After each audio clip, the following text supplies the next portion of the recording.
حمودة، أؤمر يا بالحنكيش. هو احنا نعرف بعض بقالنا كام سنة يا حمودة؟ يعني أكتر من 10 سنين. طب أنا بقول كفاية كده يا حمودة، كفاية. أنا لو في طب كنت اتخرجت بدري. وأنت بتقول كده ليه يا صاحبي؟ وأنا ضايقتك في حاجة؟ يا ريتك يا أخي تضايقني، يا ريتك، يا ريتك تضايقني أنا، يا ريت تيجي عليا أنا.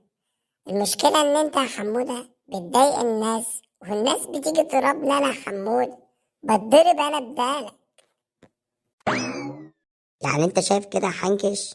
المشكلة إن أنا مش شايف غير كده يا حمودة.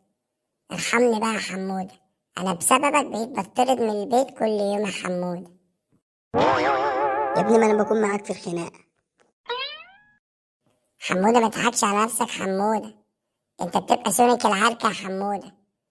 ده انت من كتر الجري الشبشب بتاعك بيعمل شرز على الأسفلت. خلاص يا صاحبي، هنفتح صفحة جديدة من غير أي مشاكل. تعرف يا حمودة إن أنا نفسي أصدقك، بس في حاجة من جوايا بتقولي ما صدقكش. خلاص يا بالحنكيش، هنفتح صفحة جديدة. وسيبك بقى من اللي جواك ده، هتلاقيه عيل رخم بقى. منك لله يا حمودة، حتى اللي جوايا مسلمش منك.